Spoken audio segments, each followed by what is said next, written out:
Hello, guys. Hello, everyone. Good evening, good morning, good afternoon, depending wherever you're joining us from.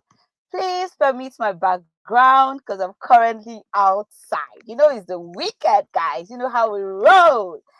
But nevertheless, nothing is stopping our energy because we're here tonight at BTC 2024, guys. And I'm super, super excited to be here today. Okay, I am not seeing the guys in my comment section yet. I need you guys to join my comments and drop a message.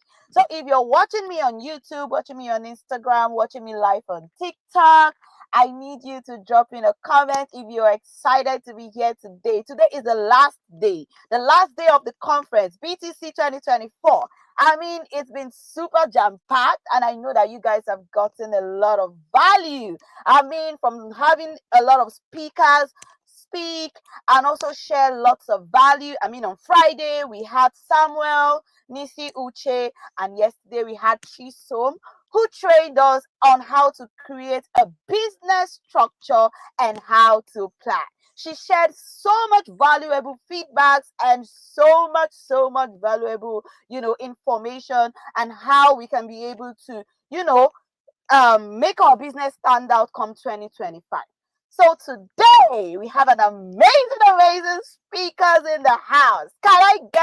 Some, can I get some super excited messages in the comments if you're excited to be here? I see Delightful World. I see PM. Ooh, I'm excited. I see my guys in the comments. Okay, guys, without further ado, we'll be getting in right into the session. Without further ado, please ignore my background. I mean, you might hear some sounds and all that. Please just ignore. So this is time for me to introduce the speaker because that's the first thing I have on my agenda for today. So co-moderator, if I need to introduce the speaker, please give me the bio of my speaker so I can make an intro. Okay. I think Sorry about that, guys. Sorry about that. Okay, so if you would like me, okay. So I have Ronke Adeboye, who is our speaker today. And the interesting thing about this session is that Ronke is one person that I know personally. So much energy, so much value driven, You know how we roll. So, guys, I'm introducing you to our speaker for today, Ronke Adeboye, who is a first-class graduate from Leeds City University, where she was recognized as the best graduating student in her faculty. With over 3 years of experience in sales, Ronke has established herself as a leading voice in tech sales and career development. Her exceptional achievements in the tech industry have earned her numerous awards, including the prestigious Revenue Rockstar title and others that underscore her expertise and impact. Guys, I need to see you in the comment if you are super excited about this speaker today. A dedicated advocate for empowering individuals, Ronke has successfully onboarded over 1,000 people into the tech ecosystem and conducted thousands of personal consultation sessions. As a foremost sales expert, Ronke possesses a deep understanding of sales strategies and techniques that drive results. Her ability to simplify complex sales processes has made her a trusted mentor and leader in the industry. Guys, are you excited today? I mean, we are going to have a super power pack session today. Guys, I introduce you to Ronke Adeboye. It is not yet time for you guys to put a face to the name. I'm just reading out her bio for you guys to know what we have in store for you.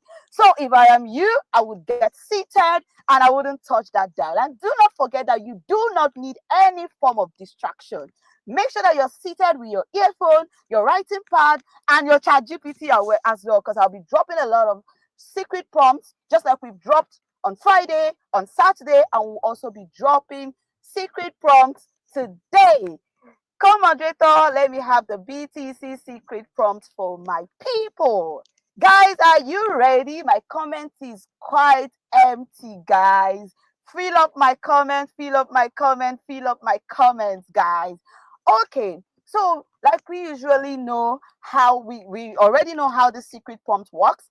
This secret prompt is just designed to help you, grow your business come 2025. It is more like a systematic plan that will help you know certain things that you need to implement to make your business grow, guys. All you just need is ChatGPT. It's just ChatGPT. You type in the secret prompt, and it gives you a step-to-step guide on what you need to make your business grow. You only need to leverage this prompt to make your business grow. One of the things of the secret prompts for tonight is, what type of content do they engage with? These are your audience, your target audience. What you're asking ChatGPT, what type of content do I need to push out for them to engage with? Example videos, tutorials, and tips. Do not forget that Samuel Nisi mentioned during his session that it is important to understand the kind of content you push out to be able to grow your business, for you to also be able to reach out to, your target audience and all that. It is important that you understand the kind of content that your target audience is going to be, attracted to, or moves to watch, to engage with. That's the word. And the second thing is, the second prompt is, how would you describe their tone or style? Professional, casual, humorous, or aspirational? Let me take it again. On your ChatGPT, you're going to be typing, what type of content do they engage with? Example videos, tutorials, tips. And you're also asking them, how would you describe their tone or style? Professional, casual, humorous, or aspirational? Guys, 2025 is going to end with a bang. It is good that you're already making plans for your 2025. It is good that you're already here to leverage these values, these secrets, these ideas, every single thing that is being shared on this conference to grow your business. It is super, super, super, super important. And let us say a very big thank you to the partners, to the speakers, and to the organizers of this conference for bringing this to our screen. Guys, without further ado, without wasting so much of your time, this is at the point where I'm going to invite my speaker. Co-moderator, please let me know if my speaker is in the house so that I will be announcing her and bringing her up stage. Okay, I have Ronke Adeboye here, guys. Guys, put it in the comment if you're super excited to have Ronke join us today. Put it in the comment. Tell our speaker, welcome, welcome, welcome, welcome, welcome. Guys, I present to you Ronke Adeboye. Hi, Ronke. I'm super excited to have you here. Over Hi, to you. Let's have you. hi, Queen. Thank you. Thanks for having me. It's really good to be here. Thank you. I hope everyone can hear me.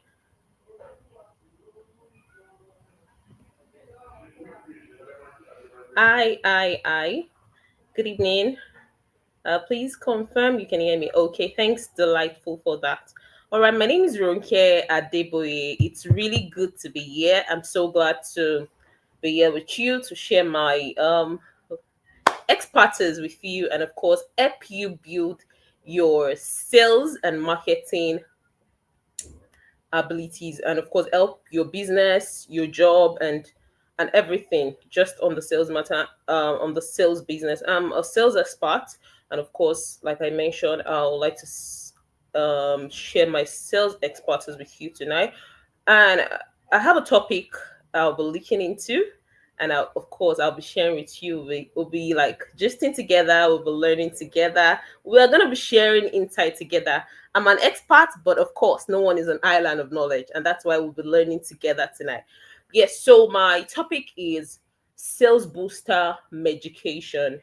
Sales booster medication. If you look at this topic, it was something I just like when I got the call from Debbie, and I'm like, oh, what would I like share with these guys? How would I like express what I really am so excited about, what I really love doing? Because of course I love sharing what I've got. I love helping people understand this business of sales, and of course I love learning also from people, because you learn every day on the sales, on the sales role. You have to keep learning. You don't want to stop learning, because there are always different aspects in sales. And even when you think you've got it all covered, something just comes up and you have to like be creative. Critical thinking is very important. So that's why I brought about this topic, sales booster medication. And what are the sales booster medication? If you look at this topic, we have a lot of medication for different things. We have medication for headache, we have medication for stomach ache, we have medication for different things. When you're sick, you take medication to get better. So, of course, tonight we are going to be healing our sales sickness. And I believe after tonight, will be healed, if not totally, to an extent. And of course, if you keep, because you can't be healed one day, remember that medication takes time.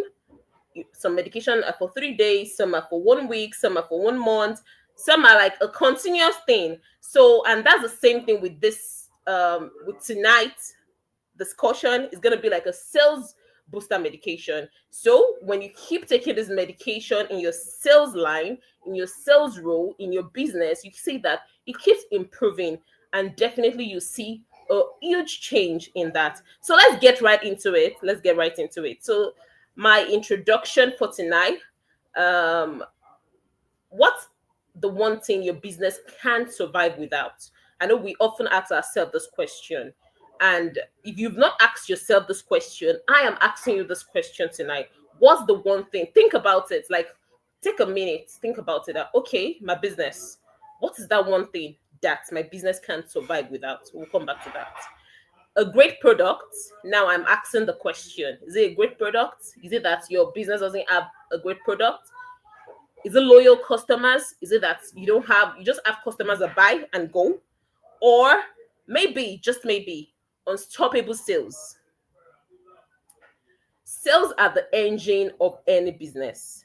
Every business needs sales. Without sales, even the best ideas fail to thrive.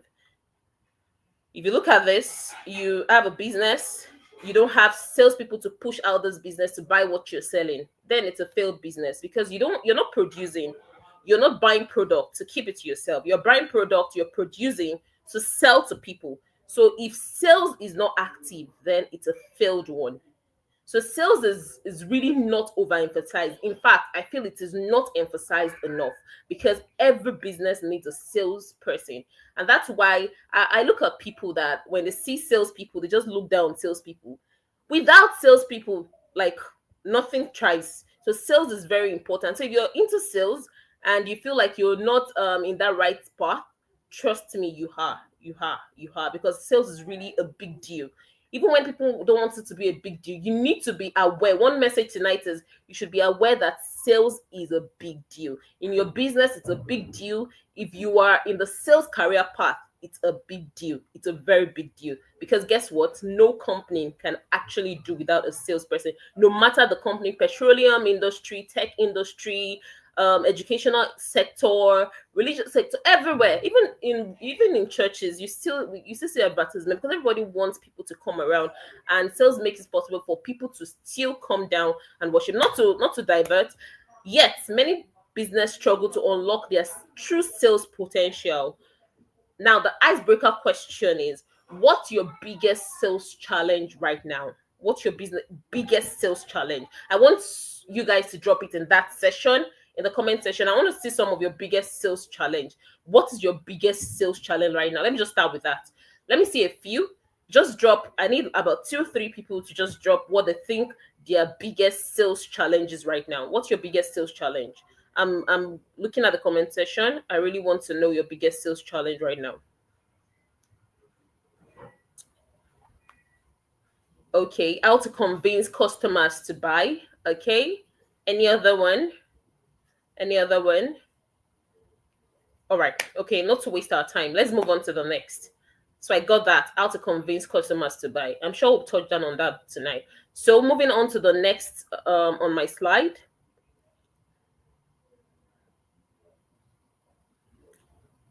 Now, to discuss the topic sales. We've talked about the introduction. What's your challenge? What's the biggest thing you feel in business? Now, what exactly is this sales we're talking about? What exactly is sales? Is sales just about convincing people to buy, or is it about helping them make the right choice? Sales is the art and science of matching what you offer with what your customers truly value. Sales goes beyond exchanging products or services for money. It's the process of building trust, solving problems, and creating value for your customers. So if you look at this definition, it simply means that it's not sales is more, there's more to sales than just buying and selling. For you to keep up, you need to be able to build your customers' trust. That is, your customers must trust you. They should be able to trust you. You should be able to solve their problem. You should be able to create value, because value that you've given to your product is what makes the customer come back to buy that product. So retainment is very important in any business and in any job role. Retainment power is very, very, very important. So you need to work on that. Now moving on. Now, having known what sales is, now why do we think sales really matter? In my introduction, I think I touched down on it. Now it's time to go deeper into it. Sales are the lifeblood of every business. I mentioned this earlier. Don't make anybody say otherwise. Sales is the lifeblood of any business. It's just like, without, if the blood is dried in the body, then the person is dead. If sales is not available in a business, the business is dead. In fact, there is no business in the first place without sales. So sales is the lifeblood of every business. They drive growth, customers acquisition, and sustainability. Sales help you drive growth. It makes your business grow. It helps you gain customers for your business, and you discover that even when you gain direct customers, these customers keep referring more people to your business, and this is how businesses grow. And of course, sustainability. When there's growth, when there's customers retention, of course the business becomes sustainable. Now, the question I'll be asking is, how much are you investing in your sales strategy today? I've been asking a lot of questions, and these are important questions that we need to ask ourselves in our businesses, in our daily job. If you're a salesperson or you're looking at diving into that, in our business, let me emphasize on that. These are very key questions that we need to ask ourselves.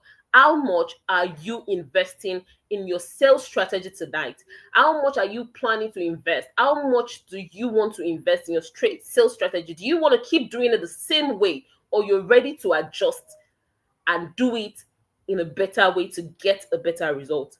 Ask yourself this question. Now, the next on my agenda, having known what sales is about, now let's look at the sales success formula. Remember, in let me use mathematics for example. 2 plus 2 is 4, because we know the formula of getting the two together. We have find x, find y, find z, find. We keep finding it. The only way you can find x, the only way you can find y, the only way you can find z is when you have the formula to find it. It's the same thing with sales. Sales as formula. It is not magic.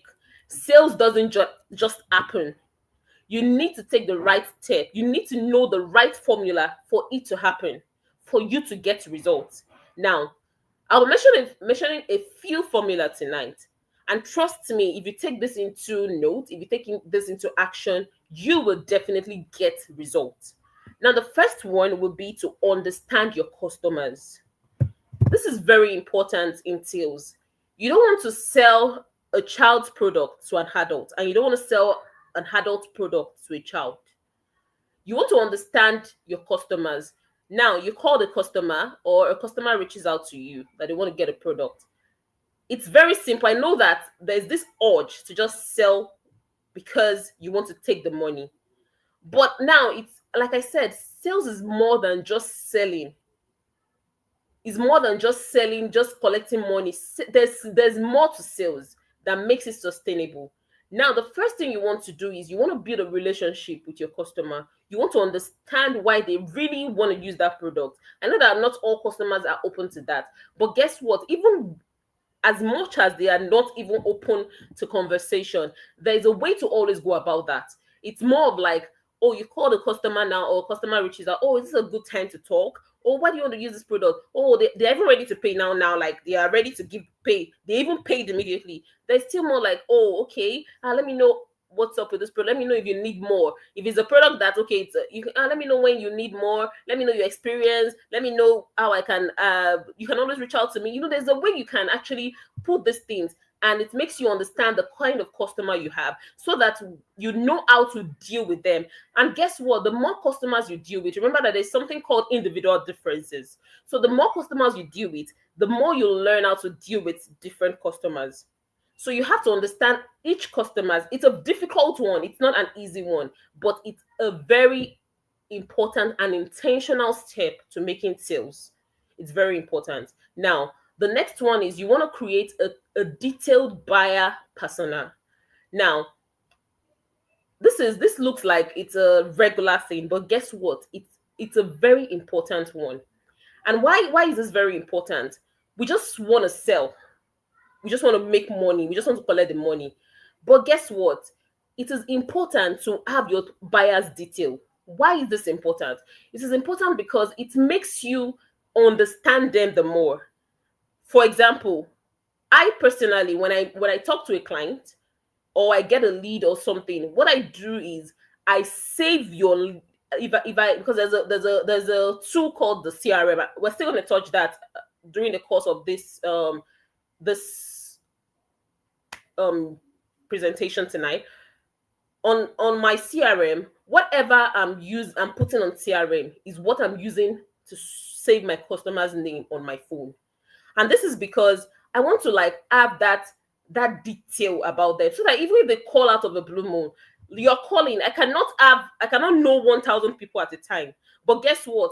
I can actually know you at the same time, because once you're calling me, I save your name as Ronke Adeboye on my phone, and there's the same thing with CRM. Number one, it makes follow up easy. Number two, you call me and I'm like, oh, hello, Ronke. Guess what? I don't even know the last time I spoke with Ronke, but because I have Ronke on my phone, saved on my phone, it's easy for us to have like a conversation. It gives Ronke this feel of, oh, she remembers me. Oh, she thinks about me. No, I don't remember you. I don't think about you, but of course, I still think about you to an extent for me to save your number. And it brings this relationship, an easy conversation between you and your client. So when you put all this into place, you see that it's a different ball game for you. A client buys from you. You're not just there's a reason you're asking for the name. There's more to name. You want to know the phone number. You want to know where the client lives, either in Nigeria, outside the country. You want to know what the clients do. You want to like know everything about this client. Fine, it's some clients, it might be stressful for some people, but guess what? At the same time, they feel good that you really want to know about them. You might think that it's not a big deal, but trust me, it's a big deal. So you need to be able to create a detailed buyer persona for all your clients. Now, the another one is identify pain points and preferences. Like I said, there's something called individual differences. Every customers know what they want. Not all customers know what they want, but most customers know what they want. And at times, what they want is not what is even good for them. So this is why you need to understand your customer, like I said in the first part, and you need to know what is really their need, what they really need at that point, their preferences. You need to be able to recommend, you need to be able to like relate with them, advise them, listen to them. And when you listen, be more of an active listener than a talker. Listen more than talking. Let them say their mind. Let them express themselves. Give them that room to express themselves. And then it's easier for you to know what to do in their situation. And that's that under understanding your customers. Now, the second thing is you have to sharpen your value proposition. This is very important because you need to be able to sell value to your customers. They come to you that they need something. Guess what? The same phone that someone, a shop beside you, will sell for 100,000 naira, you can sell it for 1 million. That is because you have been able to actually show the value of that phone. And that's why when I hear people say, oh, she cheated me, she did not cheat me. No, nobody cheated you. You were just able to see the value. I was able to give you value. But the question is, are you getting that value? Yes. You should be able to like make sure that your customers get value for everything. If you tell them this is what they are getting, make sure it is what they are getting. People don't mind. buying things very expensive as far as it's original. They don't mind. It doesn't mean that someone else cannot sell original cheap.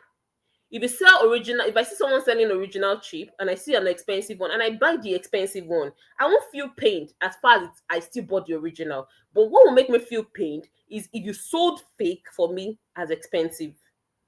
I don't know if you're actually following. If you're following me, please let me see yes, yes, yes in that chat box so that I know I'm not talking to myself.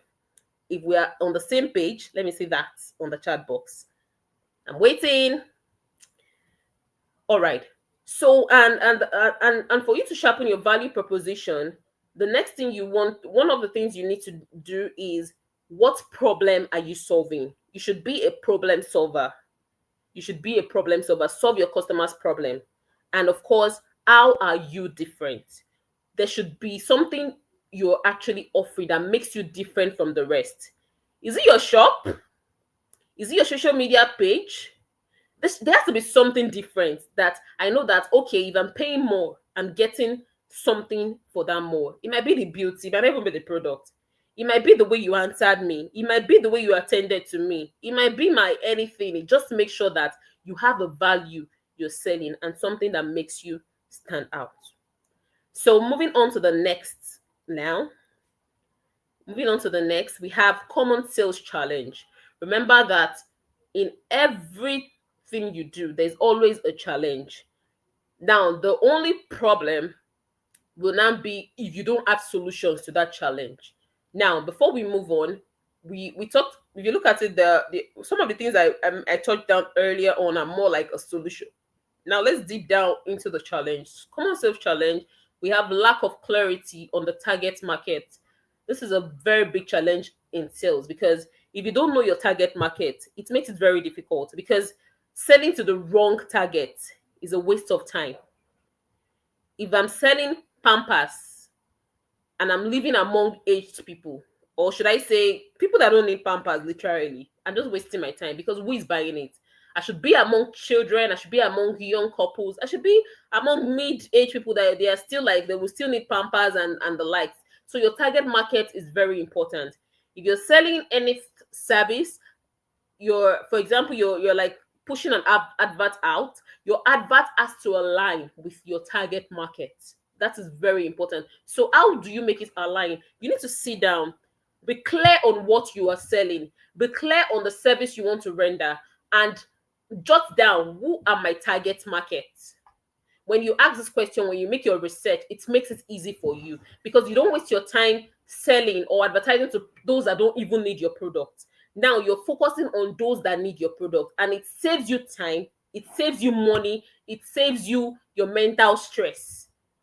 So that's one thing. And the second one will be poor customer engagement. Most times the challenge is also, oh, customers are not engaging this. And if you look at it, it might be due to the first one, which is lack of clarity in the target market. So, but when there's clarity, it helps solve this customer's engagement. So you most times when you put a product out there, you see that customers don't even engage it, and the next thing you're looking for is how to solve it. Now the third one would be inconsistent follow-up. This is majorly from us. Follow-up is a very key factor in sales. Someone cannot reach out to you now that they want to sell, maybe they're not buying now, and you feel like, okay, because they don't buy now and that's it. No, if you're like that, guess what? You've missed millions of naira, because guess someone that came to you today came because he or she is interested. There might be quite a number of reasons they are not buying at that point. Now, what makes them buy later when they're ready? It's your follow up. Even if anyone, for me, I usually tell people or those that I train or something that when someone reaches out to you, you don't give up on anybody. If you reach out to me today that you want to like buy a product, guess what? If you don't buy, I will still reach out to you maybe in the next 2 weeks. In fact, sometimes days, and I'm like, oh, how are you doing? I'm just checking up on you. Don't forget, when you're ready to do this, you can always reach out to me. I'm always here to support you and stuff.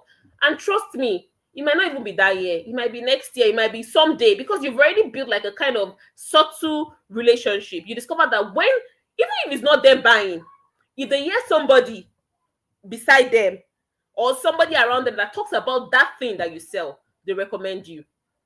I've had quite a number of clients that I've been talking to for months, and they've not even like bought what I'm selling. They've not enrolled in my program. They've not done anything, but they've recommended a lot of people. Imagine someone that a lead that you spoke with. They've not even bought your product, but they are recommending. Are you losing? No, you're not losing. And that is what follow up can get you. So follow up with every and everything, every and anything, even those leads that looks like dead, that they are dead. Follow up with them. You can follow up via calls. You can follow up via email. You can follow up via WhatsApp chat. Just make sure that you follow up one way or the other, because you're not doing it for them per se. Yeah, to them, you're doing it for them, but you know that you're not doing it for them per se. Not because you of course, you should love your customer, but if you want to tell ourselves the truth as salesperson, not because you so much love them, but of course because you know that there are a lot that you can gain from these customers. I love my customers dearly. I love them super, but trust me, it's not about that. At the end of the day, no matter the love I have, the love for what I'm gaining is even more, because that is the main reason I'm into business. I want to make profit. And if I'm not getting that profit from you, I want you to give me that profit in another way. And that's true referral. So inconsistent follow-up is a challenge that you must tackle by following up. And then weak digital presence. You cannot at this point not have a good digital skills. If you don't have a good digital marketer in your business, on your job, and you need to get one, or you need to learn the skill to do it yourself to save you costs, because this is very important. That's why you see a lot of people right now that don't even have a shop, they don't have an office, but they are making their millions in their room. This is due to great digital presence and great sales and marketing skills.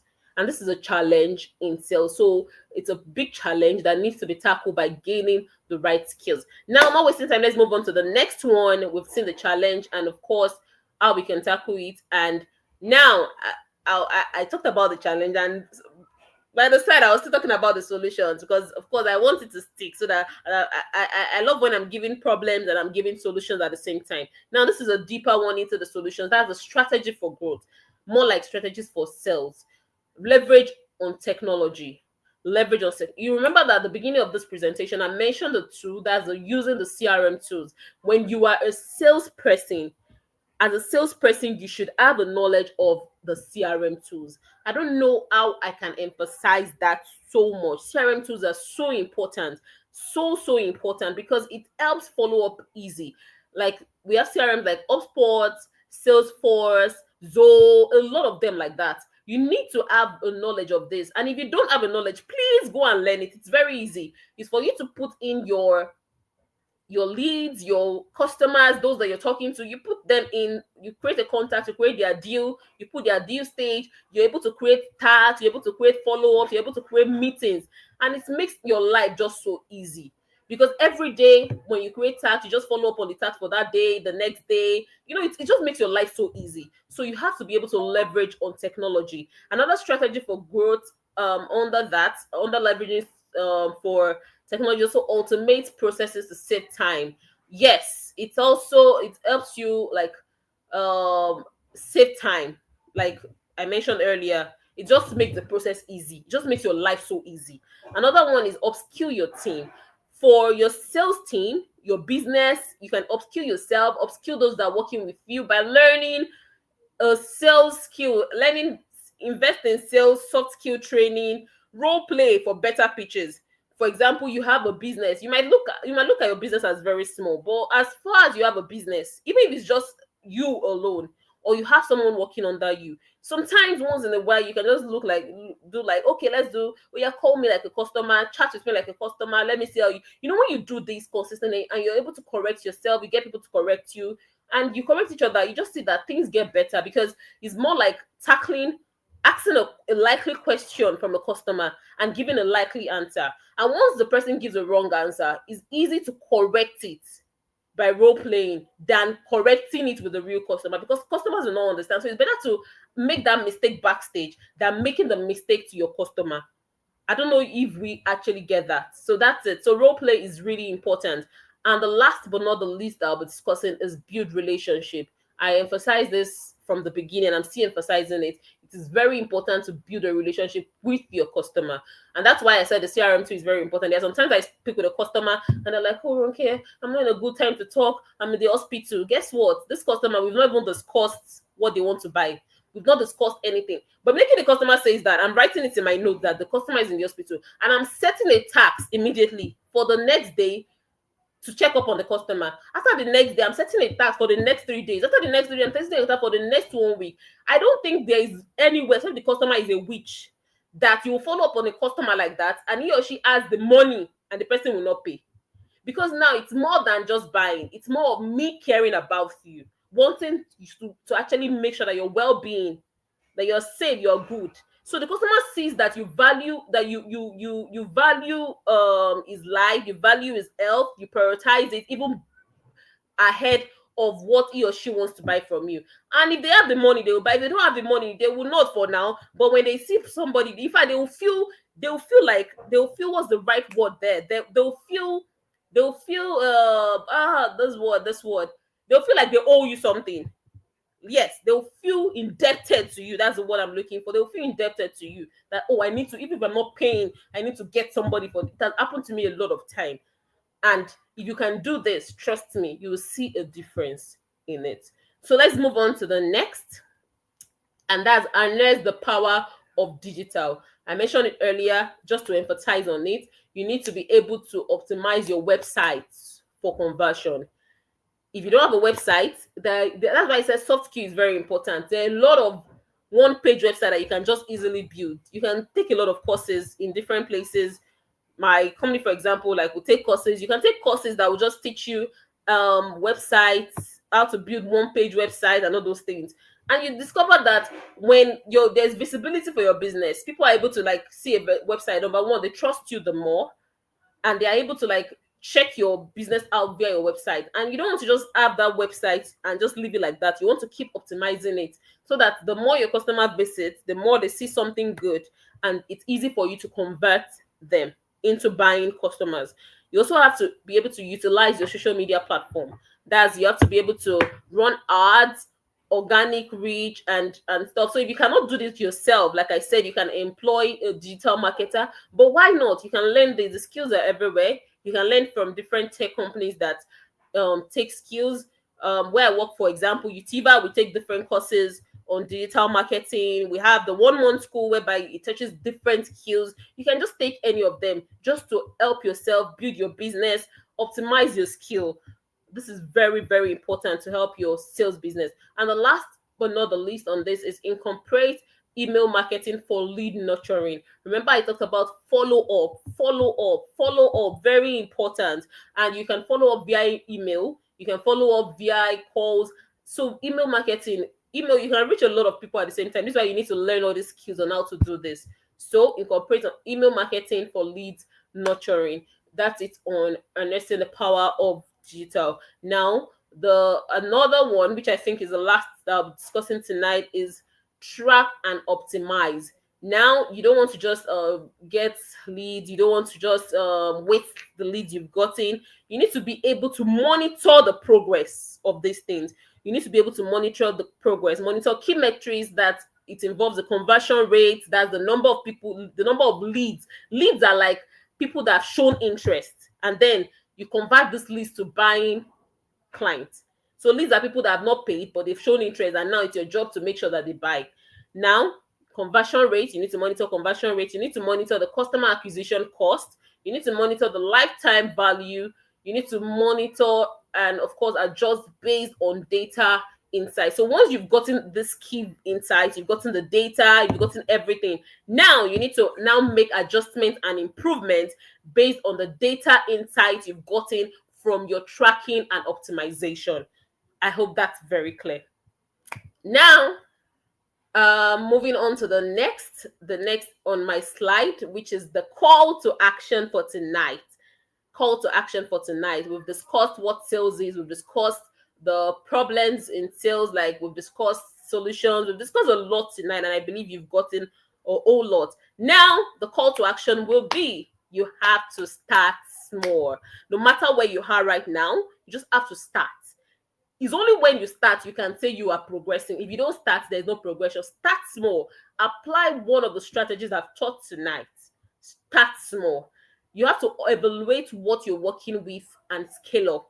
Now you've started, now you have to keep evaluating. Okay, if I've applied this strategy, is it working? What has been the improvement? You need to make sure that you are taking notes of the improvement, because if you're not taking notes, there is no point.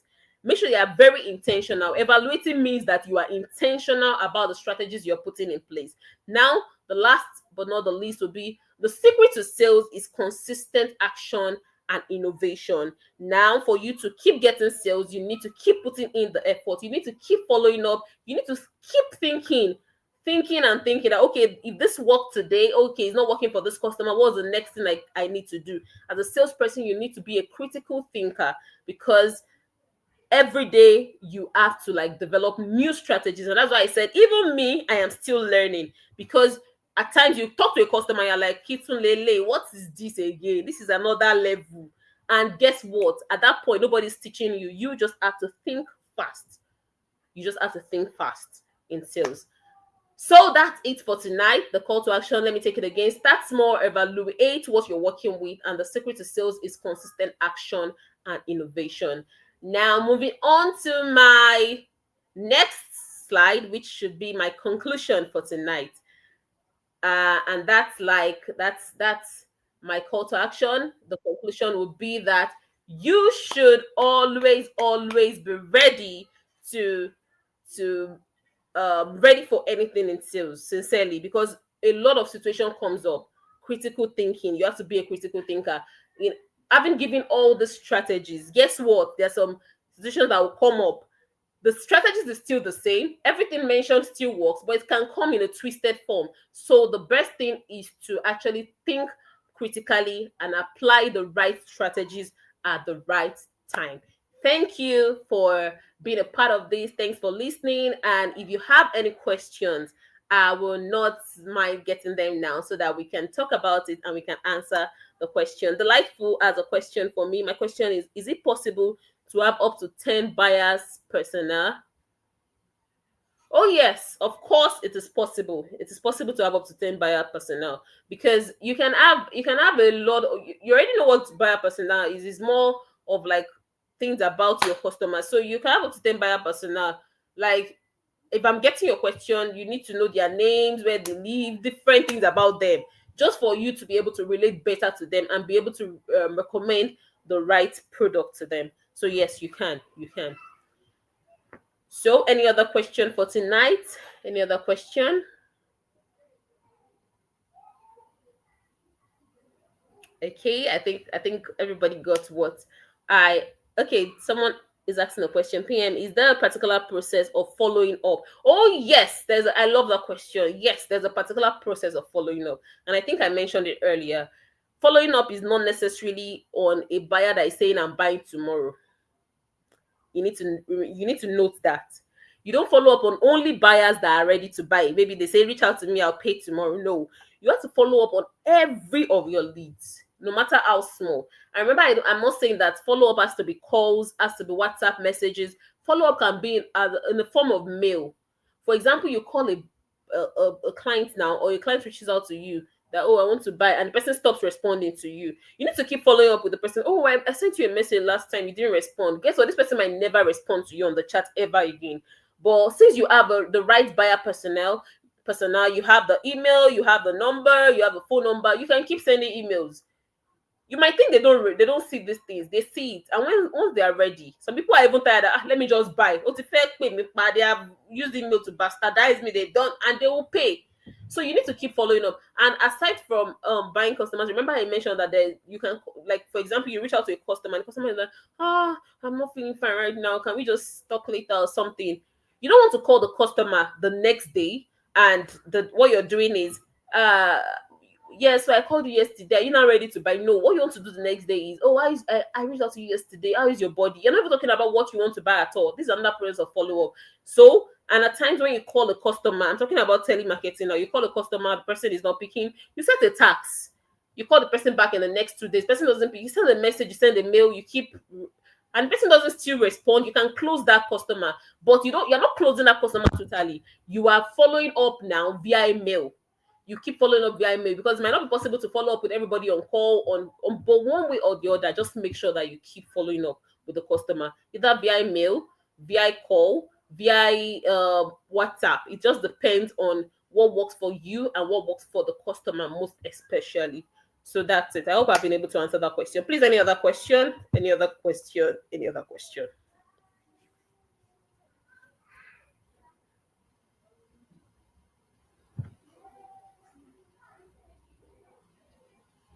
Okay, I think there's no other question.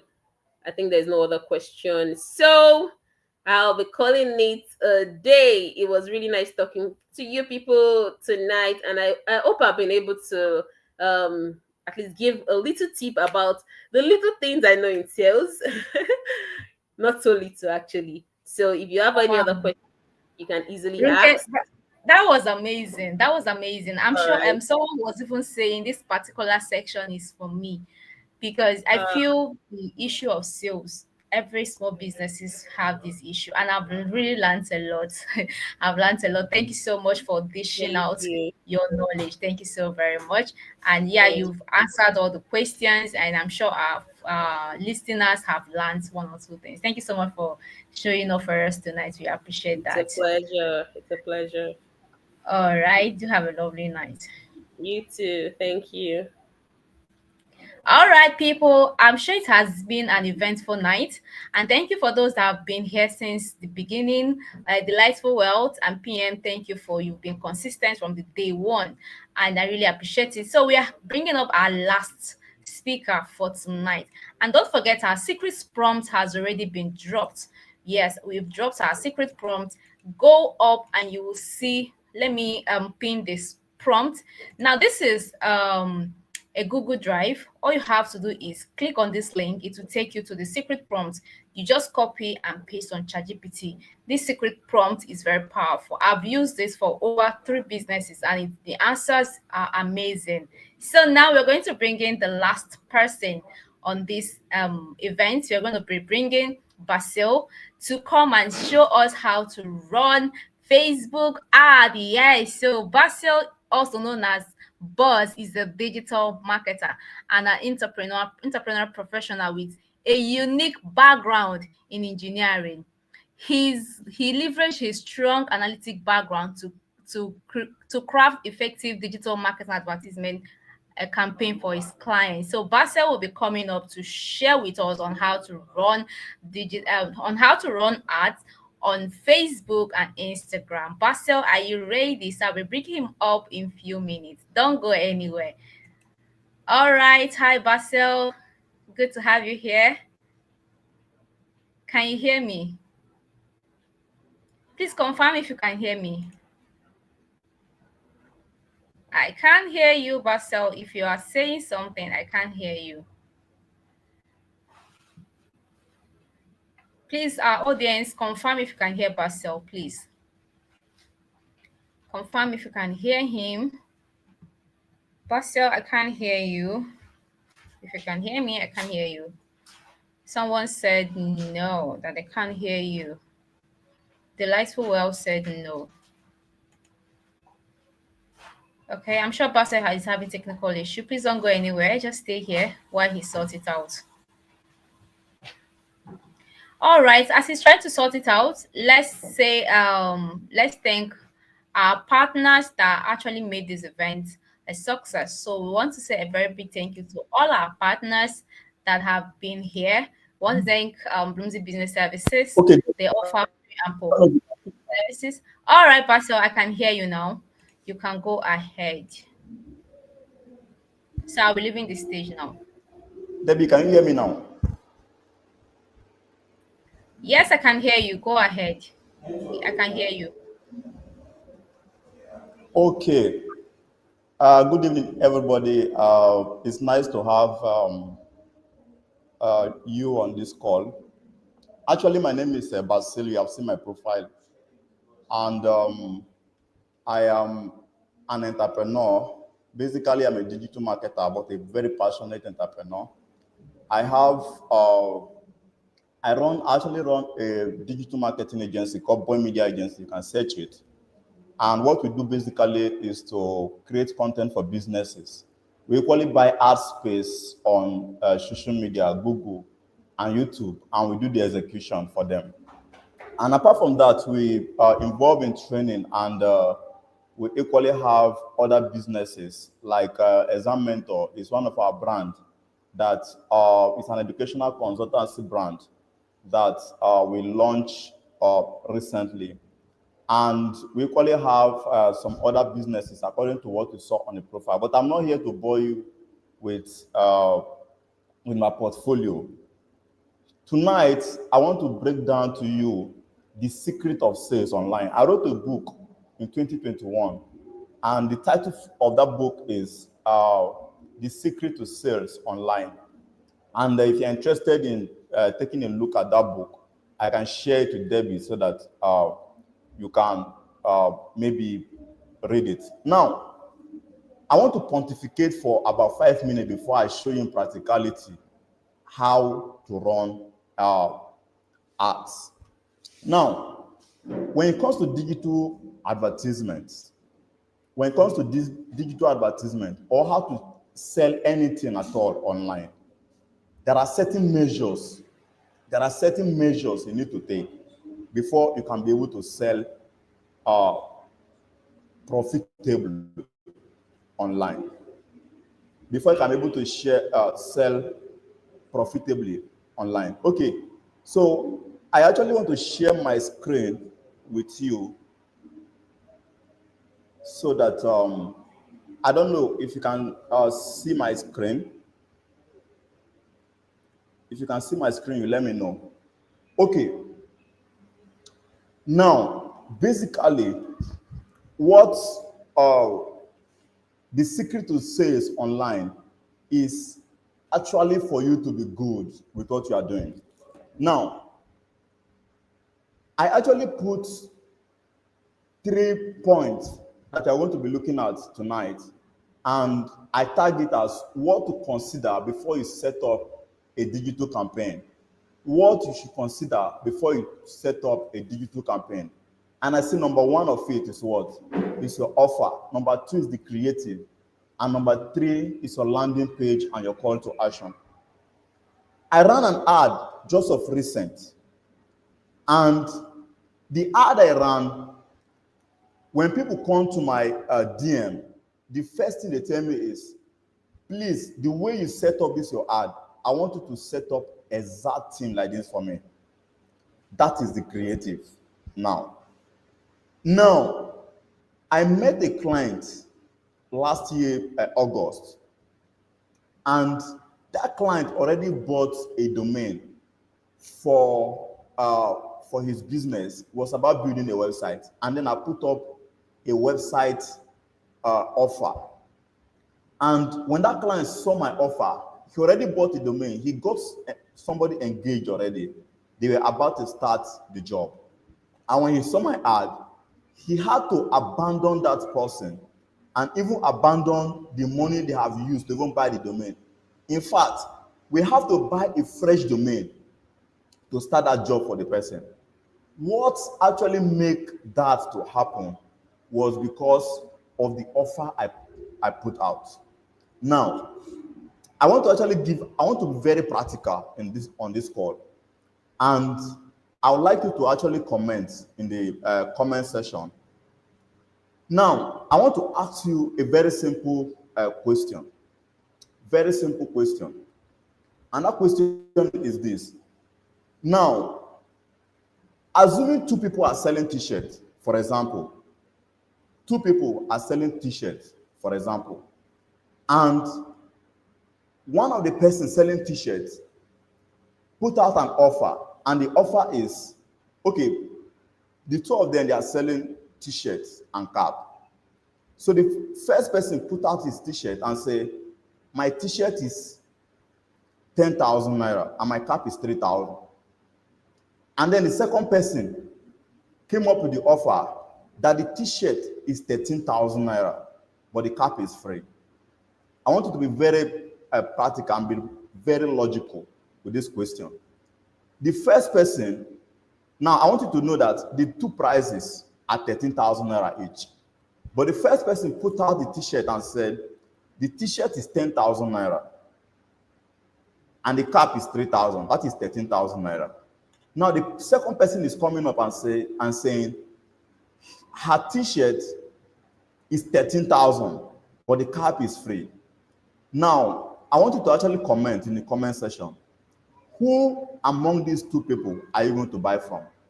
The one that is offering you a cap for free for a 13,000 naira t-shirt, or the person that is giving you the t-shirt for 10,000 and the cap for 3,000? I want you to comment in the comment section. Okay, that is the offer we are talking about.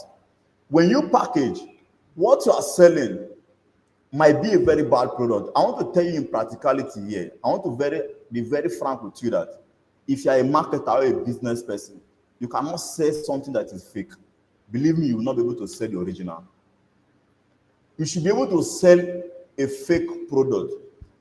The way you package the product for the customer or for the audience or for the prospective customer determines how the person will actually look at the product and buy it.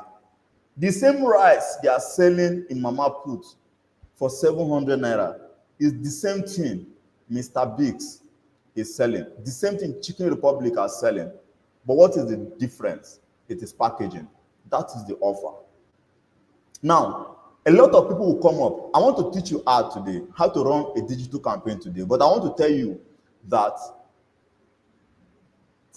you will not achieve success with your campaign if you don't know how to set up, how to craft offer for your prospective customers. Now, I jumped on the call the first day and I heard the speaker talking about buyer persona, how to craft a buyer persona and be able to imagine your audience, somebody that is going to buy from you. Imagine the person, the geographics, the demographics, the age of the people, their interest. Be able to imagine all this and factor it into the product before you run the ad. These are the offer and these are the things to consider before you actually run a digital campaign. And now the last thing is the landing page and what? And your call to action. I have seen a lot of ads on social media, and when I click on the link and get to landing page, I discover that the landing pages are not even working. Most of the website are not even having SSL certificate. When you click, you see the browser telling you that this website you're about to click on is not safe. Now that alone can actually discourage what? The person clicking. And now most people, I have actually sold some t-shirts for some veterans, some military veterans, and their landing page was whack. What I mean by whack is the guy that designed the landing page for them. Immediately I click on the link. Okay, I have selected the shirt I want to buy. Okay, how do I make the payment? The guy made it so complicated that the buying process is very, very complicated. I cannot even make payment on the site. In fact, after I finished selecting the shirt on the website, at the end, I have to start looking for, okay, which button should I click on? And at the end, I saw a WhatsApp button. When I click on the WhatsApp button, it took me to a DM of the company and start asking a different question, which means whatever I have done on the website is a waste. So now the call to action is very, very important. After you draft your offer and then you draft your creative. Now I want to be very frank with you here that the creative actually is the variable of the success. The first thing that people interact with when they get in contact with your ad is what? Is your creative. What I mean by the creative is your video, the video you are using for your advert, number one. The picture you are using, for your ad and the write-up you are using. These are the creative. You have to settle down to actually make sure that whatever you are putting out, the video you are putting out, actually communicate the value, the offer to the prospective customer. Okay, that is the 3 points I want to discuss with you. Now, these points are actually like they are a whole course on its own. But I just want to break it down so that you can understand before we get into ads and practicality. Now, I want to share the screen with you right now, and I'll be showing you how you can be able to log into an ad manager. For today, we are going to be making use of Facebook advertisement. But if you're running Instagram ads, I will equally show you how you can be able to run ads from Facebook to Instagram. Even if you don't want the ad to show on Facebook, that ad can only show on, if you don't want the ad to show, yes, on Facebook, that ad can only show on Instagram. All can be executed right here on Facebook. Okay, I'll be jumping directly to because I have a limited time. I don't know if you are hearing me. I want you to actually comment. I don't know if you are actually hearing me. Okay.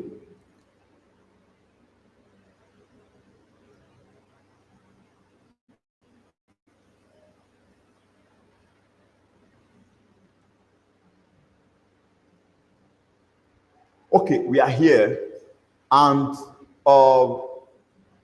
now to actually log into Facebook to Facebook ad manager, the first thing you should do, like most of you run different pages on your Facebook account. You run different pages on your Facebook.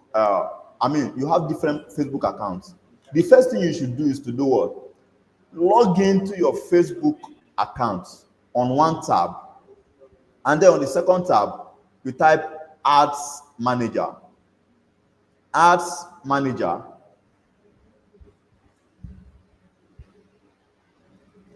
admanager.facebook.com.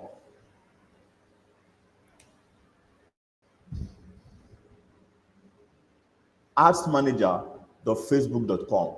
Now remember the first step. The first step is to do what? Is for you to log into your account on one tab. Now the reason why this is very easy for me and I just log in seamlessly is because what? I already have my ad manager advertisement. If you are very new to Facebook advertisement, now the first thing for you to do is to do what? Just go to this website, business.facebook.com. business.facebook.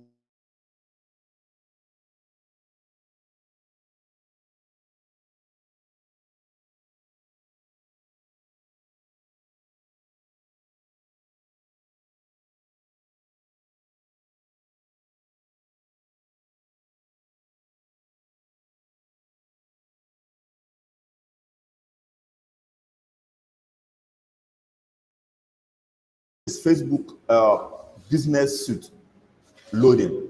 Now we equally have Facebook business suite. In case you don't have a laptop, you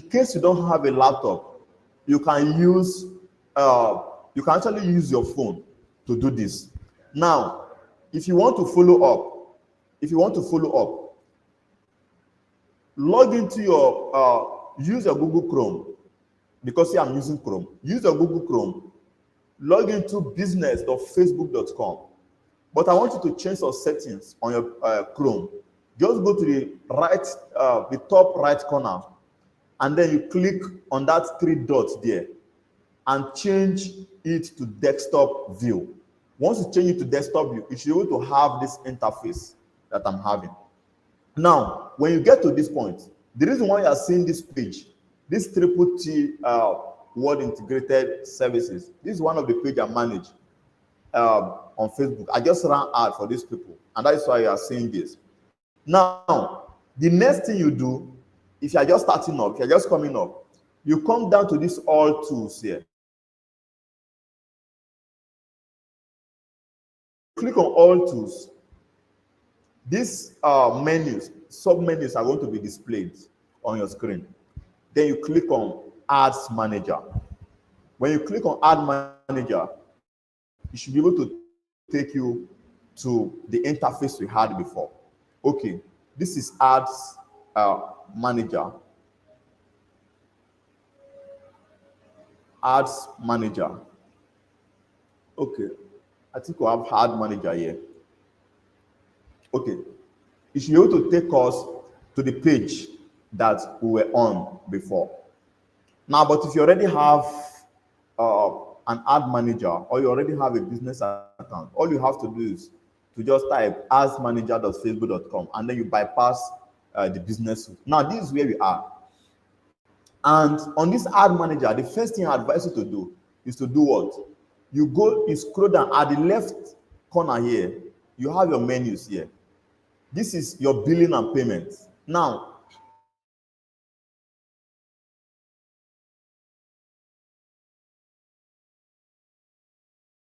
payment on Facebook. Facebook suspend my ad account. Now, the reason why this is happening, most times you go to your ad account and see that the ad account is disabled. Most people, when you want to set up ad account, you set up the ad account on a dollar payment. And when you make that kind of mistake,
Okay, I discovered that I was off for some time. I don't know.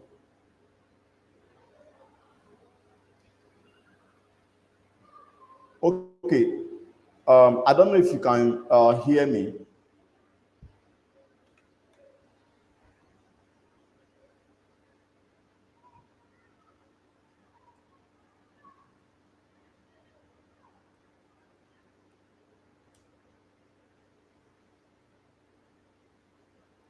Okay. Thank you so much. Delightful. Okay, now I'm going to present my screen. Please, I want you to give me feedback in case we are having any break, so that I can be able to check my network. Okay, I'm presenting the screen to you now.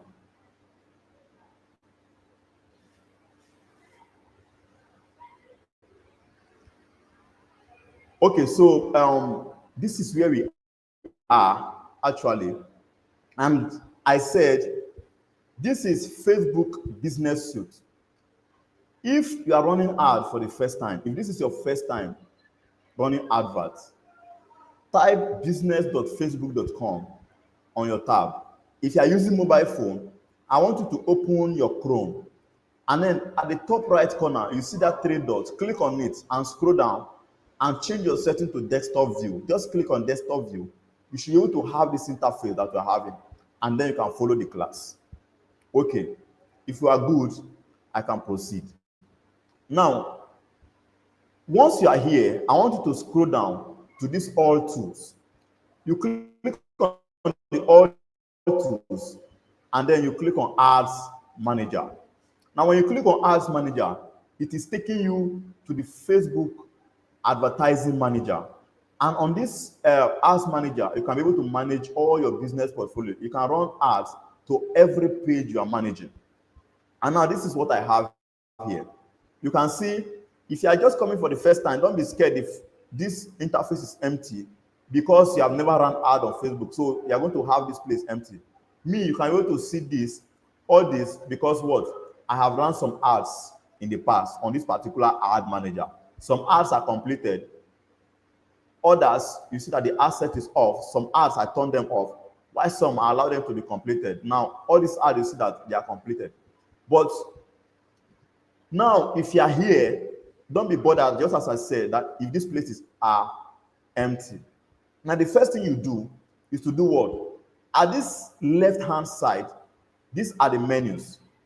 The first thing you should do is to do what? Come down to this billing and payment, and then click on billing and payment. It should take you to the Facebook billing and payment page. On this page, you can be able to set up your ad account to be a prepaid ad account. What I mean by prepaid ad account is what? Is that you can be able to fund your ad account, add money to the ad account, and then run ads from the money that is already on the dashboard.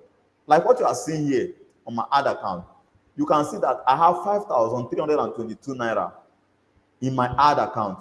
Now, it means I have actually added funds to my ad account. I added money. This is this is the funds remaining from the previous ad I ran. Now, you can see this particular button here, add funds. But if you are just coming for the first time, what I expect you to do is to come down to this payment settings here. You click on this payment settings, and it should take you to this page. Now, the first thing you're going to see if you're just coming for the first time is what? Is for you to add, they'll tell you to add payment method. To add a payment method, I still have it here. Add payment method. Now, when I click on this add payment method, it will give me some options for me to be able to add whether it is a prepaid account or I want to make it a postpaid account. What I mean by a postpaid account is that you will be able to run your ad on credit. You will run ads on Facebook, and then after running the ad, you come back and pay Facebook. But it is a very, very deadly route for you to take, because this is the major reason why most people ad account are getting banned. You will, most times you come to your ad account, you see that ad account is disabled. I have solved a lot of problems pertaining this. So what I advise you to do is to make your ad account prepaid. Now, when you make your ad account prepaid, now it's a very straightforward this thing. Once you click, you should be able to have, because I already have a payment method set. I'll not want to go through this route. Now, but once you click on this particular button, it will take you to a page where you can be able to specify the country you are living in, the currency you want to use to be running the ad. And when you make those changes and save them, and you come back, you see that these ad funds will become active for you. Though, if you are running for the first time, you see that here will be zero. Your funds will be zero. Now, when you click on these ad funds, when you click on the ad funds, what you are going to be having will be, you are going to have these options. I want you to be very, very, I want you to be very serious with this particular interface, because this has put a lot of people into problems. Now, you will see these options here, debit or credit card. Now, don't even go this route unless you have a dollar account. If you have a dollar account from, maybe, if you don't have from a Nigeria commercial bank, but you have from maybe one of these payment gateway, Chipper Cash, Gray, or whatsoever, if you have, you can be able to use them to fund with this debit or credit card. But in Nigeria, we don't use debit, we don't use credit card, we only use debit card. So you can't be able to fund using these options in Nigeria. So they made these options for us. Naira payment with MasterCard or Visa. And you click. Now, I have been using Access Visa to make this payment. Now, if you have ever bought something online before, you understand that you will be able to go through this interface. You'll be able to go through this.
Okay, I discovered my screen has not been sharing.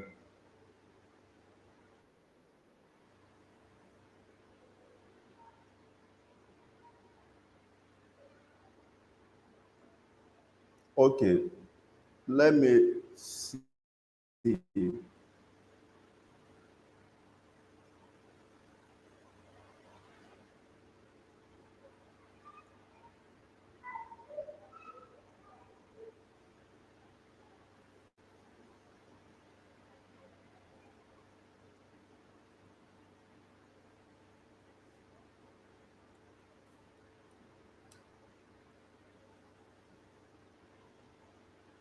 Okay, I don't know if you can see my screen now.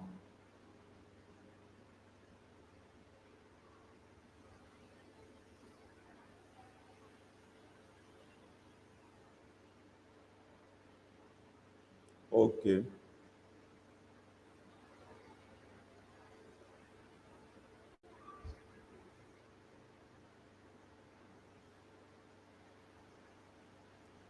Few minutes, please.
Okay, so I don't know if you can be able to see my screen now. I discovered the screen has not been sharing for some time.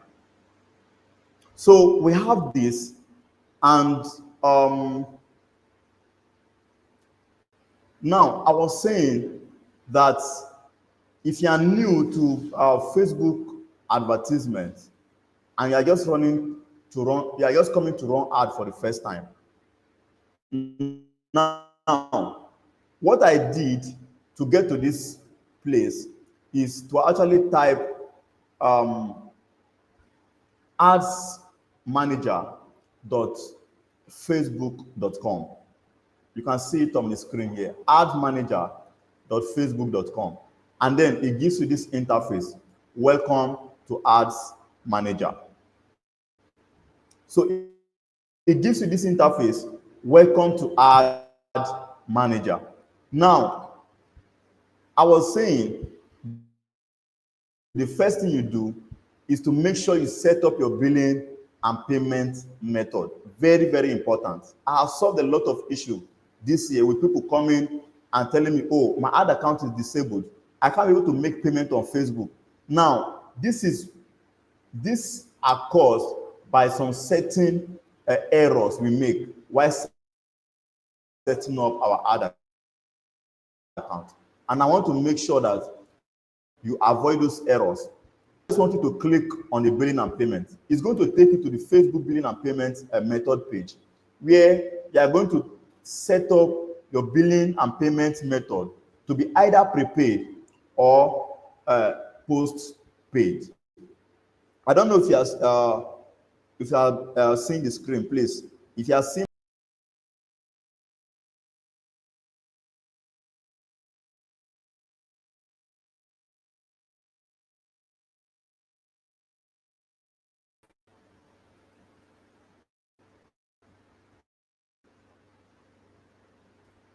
okay, my page is still loading. The billing and payments page is still a page. Now, on this page, you will discover that I have 5,322 naira. The reason why I'm this amount is because I have funded my ad account. It's because I have funded my ad account. And from the previous ad I ran, this is the balance. So after the ad finished, this is what I'm having. Now, when you make this kind of funding, you can't be able to withdraw it, but you can use it to run ad to any page that you are an admin of. Okay, with that being said, if you are new, because I want to assume that people that I'm teaching are new to the Facebook Ads Manager. If you are new, I want you to come to this button here, to this menu here, and you click on it, the payment setting. It is very, very important. On this payment setting, you can be able to set up your payment method, be either postpaid or prepaid.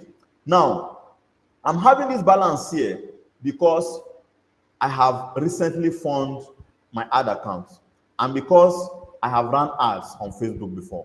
But if you are new, this is the button you are going to see, add payment method. Now, on this add payment method, when you click on it, I'm not going to click on this because I already have a payment method set up. When you click on it, the only thing you're going to see there is for you to set up your country, the country you reside in, the currency you want to use to be running the ads. And I want you to be very truthful with Facebook.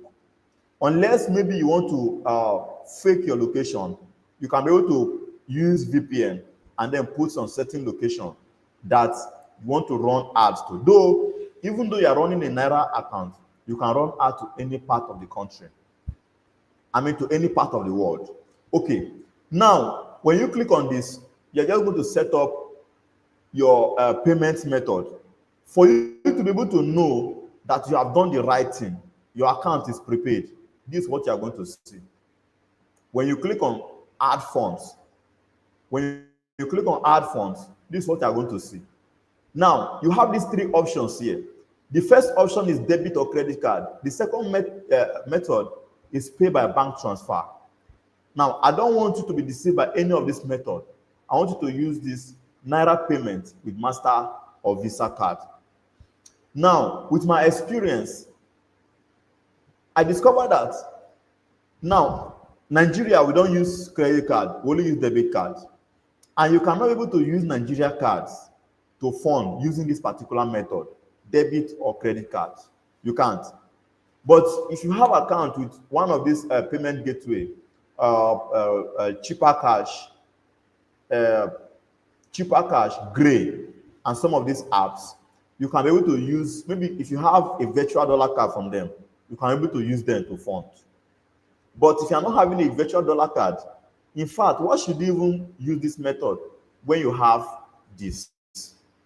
So I use Access Bank Visa card to make this funding, to do this funding. And I fund with my my Visa card given to me by Access Bank. Though you can actually use any Visa, any card, as far as the card is not a Verve card. Verve, I think Verve is one of the lowest cards, so you can able to use Verve to make this funding, but you can use MasterCard and you can equally use Visa. Okay, now if you have ever bought something online before, you should be able to know how to do this funding. All you have to do is just to change this figure. Maybe I want to fund, let's say, 500,000 naira on this ad. I just put 500,000 and then I click on this and it takes me to the page where I just have to enter my card details, receive an OTP, and then immediately I receive the OTP, enter the OTP. The exact money, 500,000 naira, will be debited from my account and then be added to my Facebook account. So on my dashboard, this will now change from 5,000 naira to 505,000 naira. Okay, I think we are clear on this. Now, when you have done this, the next thing for you to do is to do what? Is to proceed to run your ad. Though, as a professional, I like to actually set up my audience first. I like to set up my audience. But setting up the audience, you can actually do it on the ads while you are running the ads.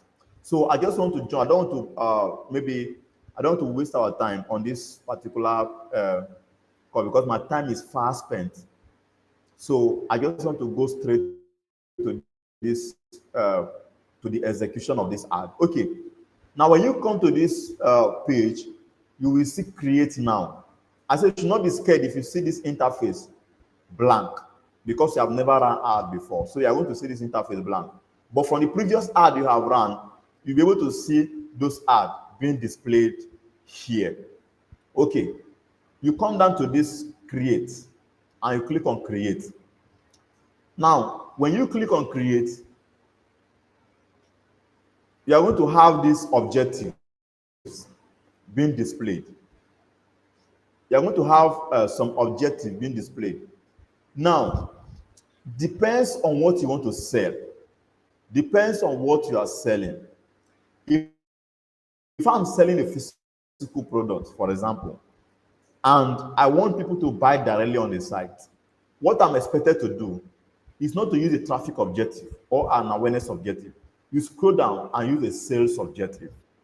Now, on this sales objective, if you are selling a physical product, you'll be required to set up your pixel, on your landing page so that Facebook can be able to track the sales that come into the business. So whenever somebody buys something on the page, directly on the landing page, Facebook can be able to record you and charge you for the sales. So on this sales objective, Facebook is only going to charge you when you make a sale. You understand? So we have other objective like an awareness objective. This awareness objective is maybe you are just launching a product for the first time and your aim is not just to actually sell the product, but to create an awareness about the product that, oh, we are launching something. So you use this awareness objective, though there is a call to action, but you use the awareness objective to actually create awareness about the product. Now, this awareness objective equally require you to set pixel. What I mean by pixel is what? There are certain codes that Facebook gives to you to add on your website so that they can use to track the visitors of the website. So when you use the awareness objective, you are going to have, Facebook is going to give you the code. Though you can actually use awareness objective without setting up pixel. But the proper way to run an awareness objective is to set up your pixel so that you can properly execute the ad. Because when people get into your landing page, you are not selling anything. The next time you want to sell to them, you will use the sales objective. And it will require you to sell using the data you have gotten from the awareness ad you have run before. Okay, so for this particular class, I'm going to use this traffic objective. But in case you need to know more about the sales objective, the app, the leads, and then the awareness, you can actually reach out so that I can drop you a video for free. Okay, now, but let me still explain some of these objectives. Now, there are the traffic objective. What is a traffic? A traffic is a visitor.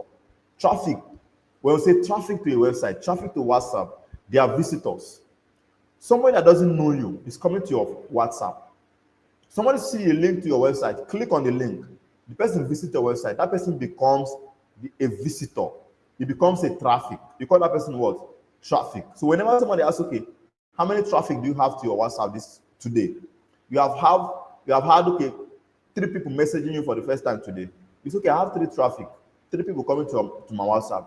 So you can actually run a traffic advertisement directly to your WhatsApp, directly to your DM of Facebook, or you can run the traffic objective to your Instagram account, your Instagram DM.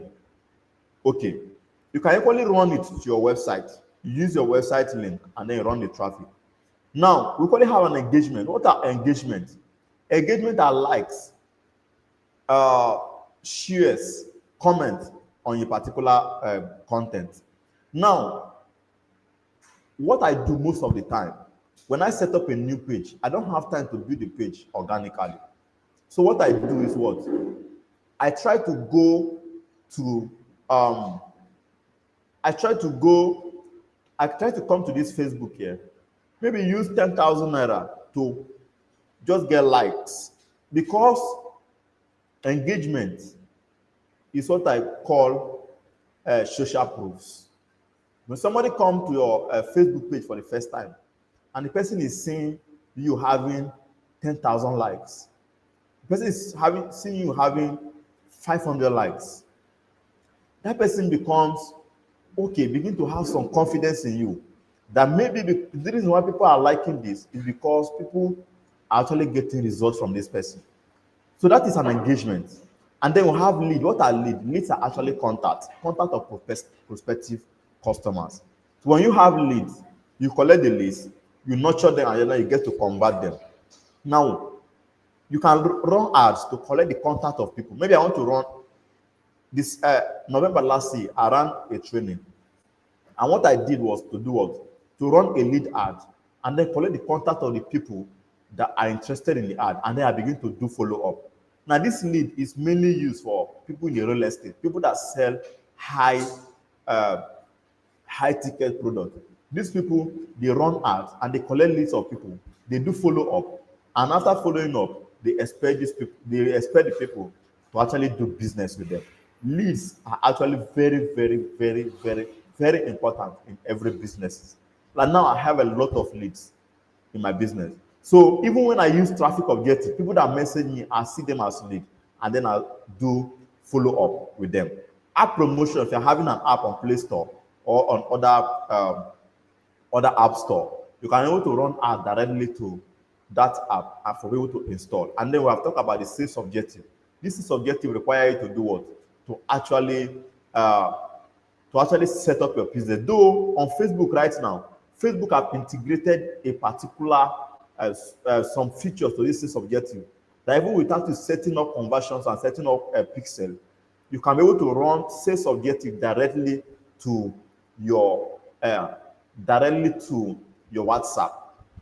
Facebook has made that very easy. But I want to use this traffic objective because on this traffic objective, you can run it to a landing page. Now, I have used this traffic objective to achieve even these sales for myself. I run up a traffic objective. On sales objective, you are going to be charged more. Facebook will charge you more because they believe you have sold something. That is why they are, because you have sold something, that is why they are recording the sales for you. Now, but if you are making payment directly on the website, you can actually use this sales objective. And maybe you are somebody who travel a lot. You want to set up the ad and allow the ad to run on automation. You can set up the sales objective. Facebook will record the sales for you. They will charge you only when you have made a sale. Now, I will click on this traffic objective and I will click on what? Continue. When I click on continue, Facebook will ask me, do I want to use recommended settings or a manual traffic campaign? I like to use manual because I want to tell you something, that most of the suggestions Facebook are giving to you, they are not to your benefit. So I use the manual traffic campaign so that I can be able to set up a tailored campaign for myself the way I want. I want to set up my campaign, and when the campaign is failing, I know why it is failing. Not when Facebook give me recommended settings and then tomorrow when I don't make a sale, I begin to grumble. I begin to ask questions. But when I set up a manual campaign, I can be able to know why my ad is failing. So I click on manual traffic campaign and I click on continue. Now, when you click on continue, you're going to have this interface. I want to explain this interface for you. Number one, we'll have this ad campaign here. We'll have the ad traffic ad set. And we'll have the traffic ad. Now, this first one is your ad name. Here, you are only going to change the name, though there are other settings you are going to do. But I think you should leave all the settings blank and then change the name of the campaign. This second one, the ad set, is for you to do your billing, do do your audience targeting and the rest. And then this last one is where this is the ad creative. We are going to go into them. Now, this first one, let me just say test ad. And you make sure you look at this, you are looking at this button here. Facebook is saving it for you. Okay, so we scroll down and we click on this next here. We click on next. Okay, here, the ad set name, I'm still going to change this ad set name. I'm going to change the ad set name and change it to what? Text ad set. Text ad set. Test ad set. Now, this is for you to be able to identify. You can't, these names should be given to the ad based on the particular product you are selling, so that in case you are running up to 10 different ads at the same time, you can be able to differentiate which ad from which. Okay. Now, it is telling me that where do I want to run this ad to? Is it to a website, to an app, to a messaging destination, Instagram profile, or I want a call? Now, what I'm going to say is what? Messaging destination. I love this particular objective very well because it allows people to message me directly on WhatsApp. If I say Messenger now, Facebook Messenger doesn't really work that much. When you say people should click, you have a lot of spam. You have a lot of people clicking. They don't even know when they click because maybe they just, so people might even be viewing your ad and you see them just land on your Messenger. So you use WhatsApp. Use WhatsApp. So the first thing I do here is to set my page. So I'll just click here because I have a lot of pages here. I'll just click. I'm using Boy Media to actually run this particular ad. And then it's telling me Messenger. I'll uncheck this and leave it to this for this one here. Okay, and I'll leave it to this one here.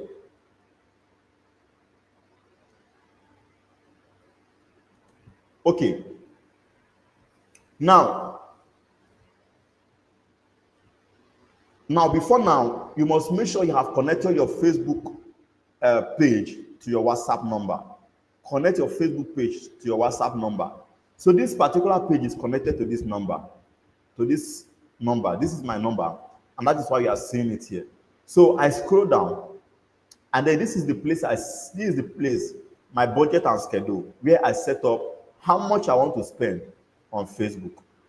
Now, for this particular product, assuming I'm going to be spending just 5,000 naira, you can't be able to spend less than 1,666 naira, which means you have to spend 1,700 naira. You can't spend less than that. Okay, so we scroll, and then we change our start date. I can go to set up this ad to start on Friday. I can set up this ad to start on Friday. But for this particular ad, I will make it to start by 10 p.m. So I just put it 10 p.m. West African time. Now, for my end date, I don't like putting end date to my ad. You know why? Because ad without end date have been proven to perform more than ads with end date. To end system time, how do we deliver and the rest of it? So I don't put end date to my ad. I'll allow it to run, and then whenever I'm satisfied with what I have, or maybe I want to tweak the ad, I can stop, reset, edit, and then launch again. Okay, so I leave this set and end date open, and then I scroll down. Now this is where I set up. Okay, they say my start date is in the past. Why? Because I used 10 o'clock. Let me use 22 o'clock. Okay, you can see that has been that error. So you'll be watching your error. So if you just give me a notification at the bottom there that my start date is in the past. That was because I used 10 o'clock. And I think 10 o'clock is actually a morning time. That is AM. Okay, this is where I set up my location. Now, most of the training site I have run, they are within my location. The location to my training training hall. And what I have been using is to target specifically the people in my location. So you can actually target ad to people that are living in your location. You can target ad to people that are in your city. You can target ad to people in a particular country. You can target ad to people in a particular state. So it is very, very easy that way. So what I do is to set up my days. I just put Abuja, the Federal Capital Territory, and then I have this 40 kilometer. I'm okay with this. Now most people talk so much about targeting rich audience and the rest of it.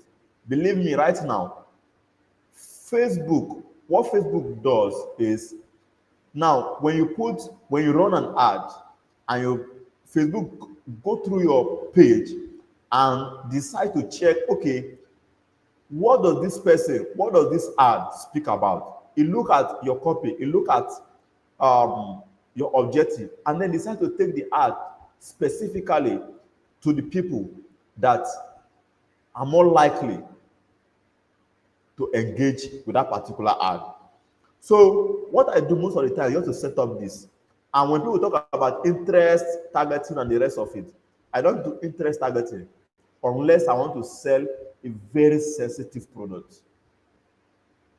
Okay, so I put up my location to be Abuja, the Federal Capital Territory, and then I scroll down here. We have advantage audience, you leave that. Now we have placement here. Placement. Here, you can be able to direct this ad. But before placement, I want us to see something. Switch to original audience option. It is very, very important. So you click on this, and you click on this, use original audience. Use original audience. Okay, now with this use of original audience, Facebook is going to display to us some other features that we're not able to access previously. So these are the features. Here, I can target some certain age. Now, there are some products I want to launch. I don't use people between the age of 18 to 30. I use people between the age of 35, down to what? Down to 60. And I'm okay with it. Okay, so let's assume this is the what you have. Now, if I want to set up the gender, okay, you want to target male or target female. Now, most people might argue that maybe, for example, I want to sell wig this Christmas. I'll target only female. But I want to tell you that most of the female that will be putting up wig this festive period, these wigs are actually bought for them by the male gender. I don't want that. That debate is not something I want us to debate, but it is a fact that I want to tell you from my own opinion.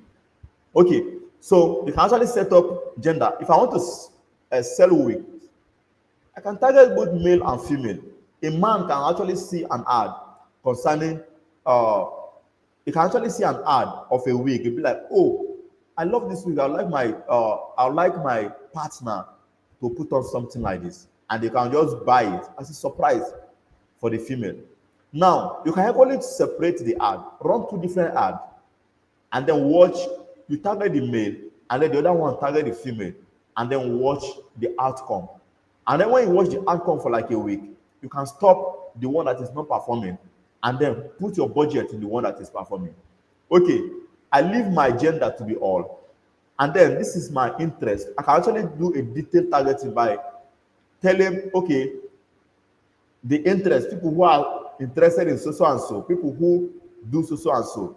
But this is my interest targeting. I like to leave it open. I like to leave the interest open because for a fact, Facebook understands their audience even better than me that think I have done my research. I have known my audience.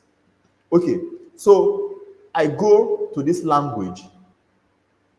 Now, I actually used to change my language to English because I've had some bad experience in the past where I run real estate ad, and at the end, people coming to say, oh, this ad, lead you collected, they are actually Hausa people, they are actually Aboki people calling me and asking questions. So when they call the lead, they'll be like, oh, it's my, like, you know how this Hausa people talk. So you set it up to English. There are people that actually view Facebook with other languages. So you just set it up to English.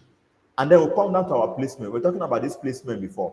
On this placement, I can be able to set up my ad targeting a specific location, either only Facebook Messenger. So I use this manual placement here. You use manual placement and we'll scroll down. So this is the platforms and the network that Facebook used to deliver our ad.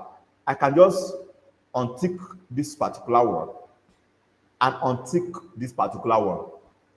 It means that this ad will only be shown to people on Instagram. It will not be shown to people on Facebook and other audience network. What you mean by audience network is your reels, your stories, and some other. When you scroll down, you're going to see we have our feed here. We have our marketplace, Facebook marketplace. We have our stories. We equally have our reels. You understand? So for this particular ad, I want it to show both on Instagram, on Facebook, and on other audience network. So I want it to show on these three placements. And then I'm done with this particular part of the ad. And I go to next. And I click on next. Now this takes us to the ad creative. It takes us to the ad creative. Here I'm going to name it ad test ad creative. Test ad creative. And now, okay, this is my page. I scroll down. Now it's telling me to do a manual upload. Do I want to use a single image or a carousel? A single image is just a single image displaying. A carousel is an image you can flip. If you are familiar with Instagram, you understand an Instagram post when you post 3 pictures, those pictures will appear in carousel. Meaning you have to swipe left to swipe right to actually get to see the next image. So that is carousel. But for this, I want to use a single video or image. And then here is where you set up our creative. When you click, it will ask you to add an image or to add a video. So we're going to be adding image. The process are actually the same. Okay, let me use the complicated one, which is a video. And I click on video here. So when you click on video, Facebook will tell you, okay, your primary text. This primary text is the text that appear at the top of the video. If you are familiar with Facebook posts, you understand that text usually appear before the image or the video. So this text is what is going to appear before the video. So I'm going to write some simple copy here. Before now, you must have written your copy. You don't just come here, you start ad and then begin to write copy. It's a very bad method. But since this is a test ad, I'll just write some copy here. I said this is just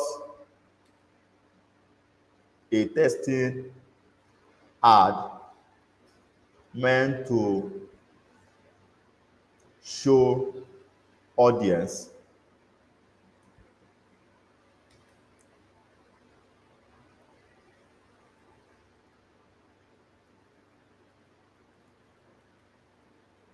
on Facebook. So this is what to have. And then we'll scroll down. Facebook have integrated an AI button here that you can actually tell the AI, describe what you want to sell, and the AI will generate a copy for you. But I'm not, presently, I'm not a fan of using that particular option right now. So we have this. So we have set this up. The headline, I can make it, okay, chat with us is actually a good headline. I can just use, okay, buy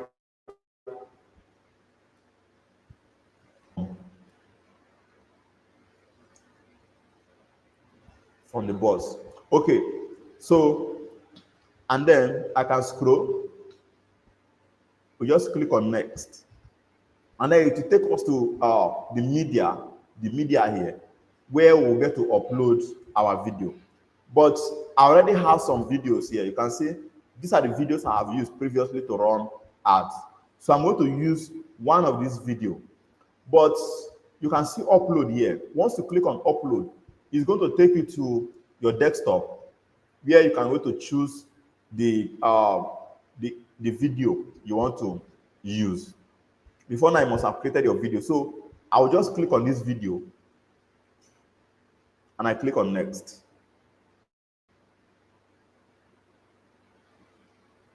I click on the video and I click on next. Okay, so this is the video we have. And then if everything is okay with your video, you should be able to have this. You can actually play the video.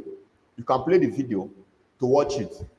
But so let's play this. Orozo, break into tech before 2025. Okay, so this Do you desire to acquire a coding? This is actually an ad. Wow, this is actually an ad that I ran.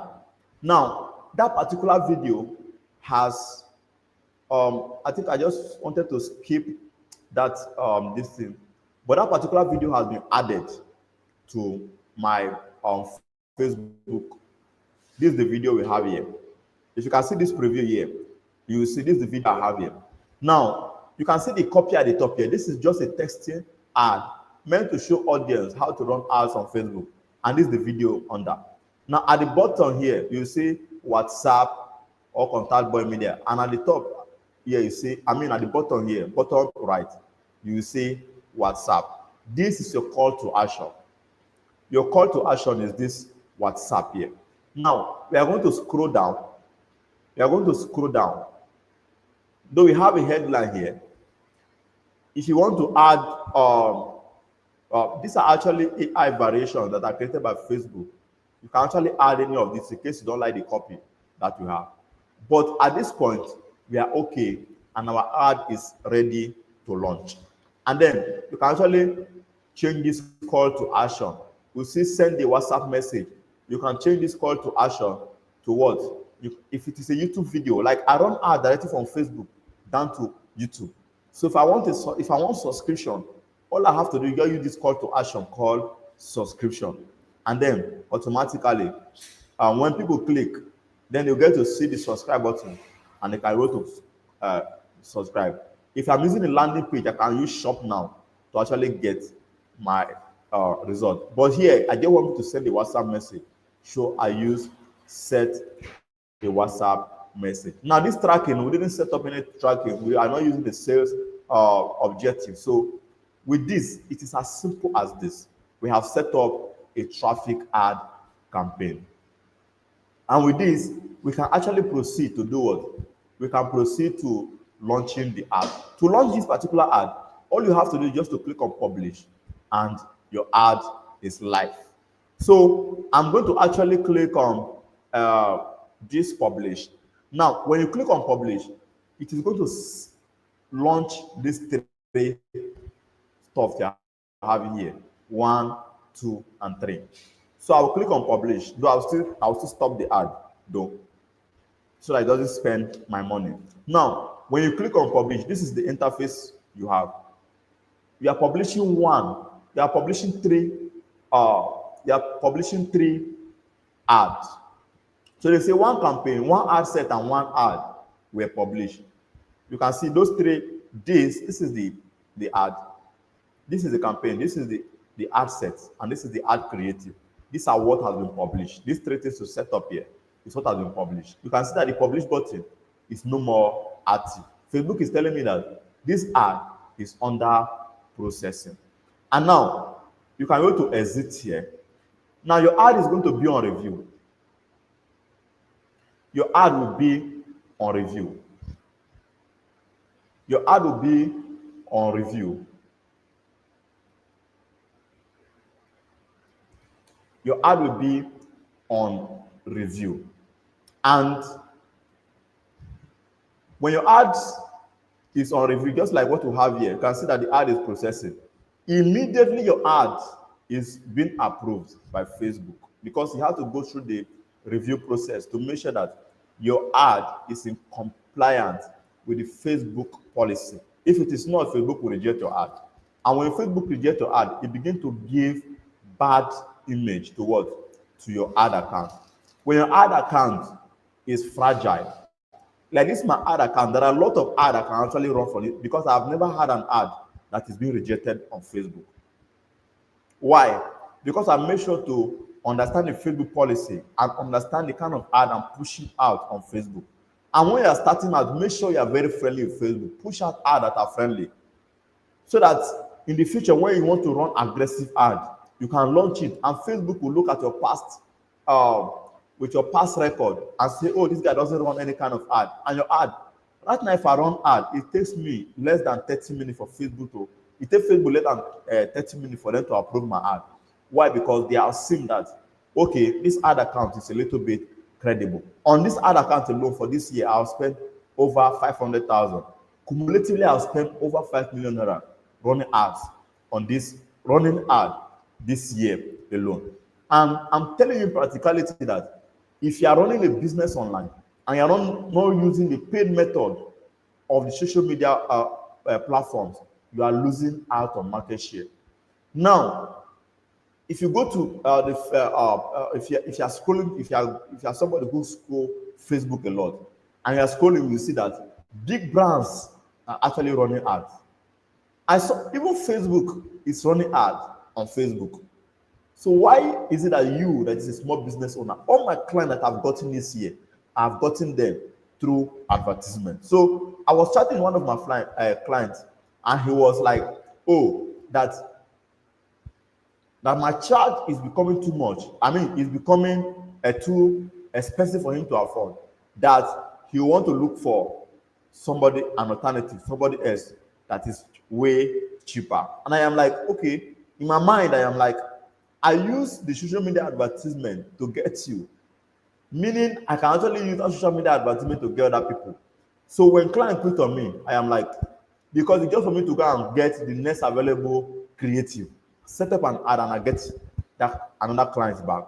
So if you're not using the social media advertisement to your advantage, you are losing up on market share. You are running, you are selling skincare products, and only you in your area knows about the skincare product. Okay, you are posting it on online, you are posting it on Facebook. Well, when you run ad, you use 2,000 naira. Now I want to tell you something about budgeting. When you spend more, you get more. Facebook is there to make money from you. You are their product.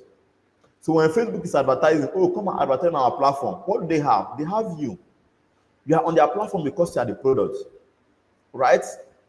Now, you are the product of Facebook.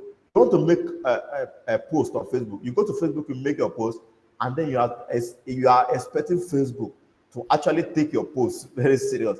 You are selling something. You just go and make that post. You want Facebook to take your post serious. No. Facebook wants you to spend money on their platform so that they can give you the result you require, you desire. So for you to get that result you desire, you have to actually spend the money Facebook is expecting you to spend. That is just the basic truth. Now, the more you spend on Facebook, the more your ad get approved. The more you spend on Facebook, the more your ads the more Facebook gives you results. Now, for example, we ran an ad, just of my personal ad that I run. I spent not less than 3,000 naira. Actually, when I started, not less than 3,000 naira to run ad daily.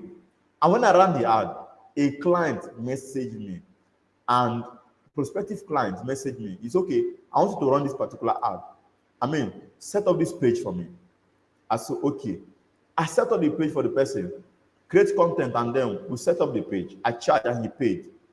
And then few days later, he called and he was like, oh, I have not seen result from my end. That nobody has started messaging me. And I'm like, what is your expectation? You told me you want to set up the ad. So what is your expectation? And he said he actually wants to run ads. He wants people to message him the same way he messaged me. And I am like, that money, that ad you are saying is because I am paying Facebook to get that result. I am paying Facebook to get that result. I am spending 3,000 naira. Are you willing to spend money? And then it's okay. Can you draft out maybe a quotation? Draft out a quotation and send to me about the total ad budget. And then I draft the entire quotation and I send it to him. And the client have not responded. People are not ready to spend on their business. And I believe it is the same thing with a lot of people, even on this call. People are not ready to spend on their business. People talk big and talk about how great they want to be in 2025. They talk big about how they want to succeed, how they want to become great entrepreneurs in a world of social media where people are using ads to actually achieve their result. I know of a friend, this is no fluke.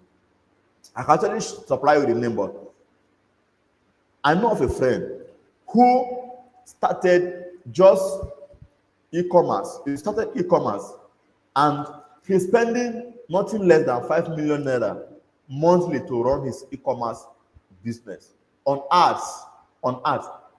Like somebody was telling me that it is impossible for someone to spend 100,000 naira on ad, and I'm like, what is 100,000 to run ad? People are spending 100,000 naira a day to run ad. So, but you as a small business, I'm not expecting you to spend 100,000 naira, but at least you ought to have 2,000 naira, 3,000, 5,000 to put up an ad. And as I told you from the beginning, from when 13 I've showed you today, if your creative is not good. The video you are showing to people, if it is not good enough, believe me, that's not you can't achieve anything. Even the product you are selling is fake. Even though the product you are selling is fake, if you're creative, how you are communicating the value, the offer to the people, you are not able to package it. That video I just showed you, that video I just showed you, that whiteboard animation video I just showed you, I created the animation because I see that, okay, everybody are using picture, people are using this, but I've not seen anybody using whiteboard animation to create ad. So I just went and I went to YouTube, I learned how to create whiteboard animation. I created that video for free on the platform. And I learned how to create that. And I'm using that. Almost all my ad, I'm using that particular ad method. And from the first day I launched the ad, I get results. So I tell you here today that with the entire thing you have learned, though this is just like a crash course, just like a masterclass where you just get to learn on the break. If you want to learn in detail, I can actually supply you videos. You can just pass through Debbie and they can share the videos with Debbie and then they can share with you. So I think I've been speaking for a very long time and I believe you are all hearing me and you can go to see my screen being shared.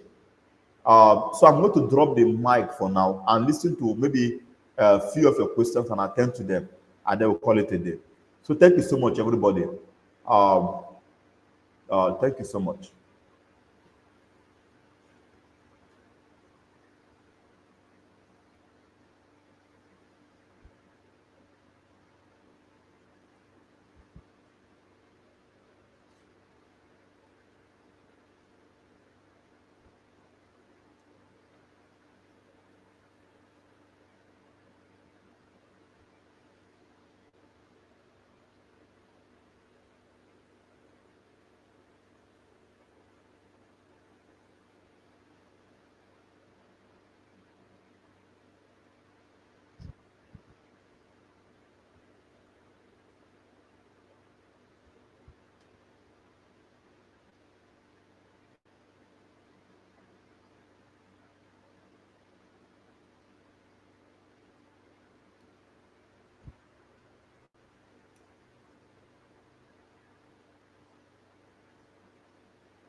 Okay, so